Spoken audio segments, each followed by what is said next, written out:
Bonding with your baby is so very, very personal, and it will mean different things to different people. It's kind of funny when you first see them, because you're still kind of all in shock about it all. During the process of labour, I completely forgot that I was having a baby.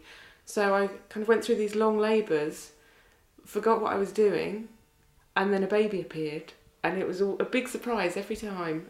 That overwhelming, powerful rush of love isn't always instant. I had 3 very, very different birth experiences, so I bonded with each of my babies in a very different way. And also, by virtue of having older children, bonding space is different.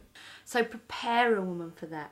Prepare a woman. Sometimes a fast birth, sometimes a long birth, sometimes, as I say, an unplanned type of birth. If a woman's planning a home birth and she ends up going to hospital, if she's planning whatever, if her plans don't come to fruition, then she can find that bonding, that overwhelming, powerful bond, it's not quite as she'd expected it. So preparation is good for that. You're right, you have some milk in a minute or something. Skin to skin is very, very important. Eye contact with your baby is so important. That's how you get to know your baby and your baby gets to know you. And for me, breastfeeding was a very, very important part of bonding with my baby.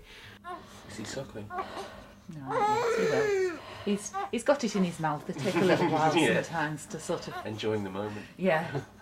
Even if a woman doesn't want to breastfeed it in the long term, what's the harm in doing it in the short term? And that will obviously encourage her to, that will help with the bonding process, because that's what nature intended, isn't it?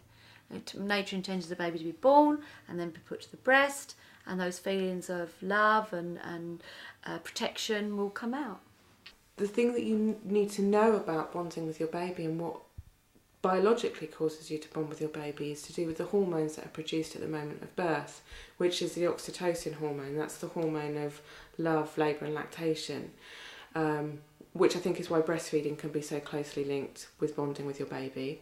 Encourage a woman away from epidurals, because that has a very high instance of not bonding with the baby, because epidural leads to caesarean section and instrumental birth. So, you know, put it all together and less likely she's going to bond with the baby. One of the things that I have heard suggested is bathing with your baby. So, for example, you've had a complicated birth where perhaps you haven't been able to have the skin to skin or have the baby be able to find the breast for themselves, is to, in the first available quiet moment, which may be in the first few hours or the first few days, is to take a warm bath with your baby and kind of recreate that moment of birth so that your baby can lay skin to skin on your chest and try to find the breast for themselves. But yeah, it's definitely love at first sight, but definitely kind of, whoa.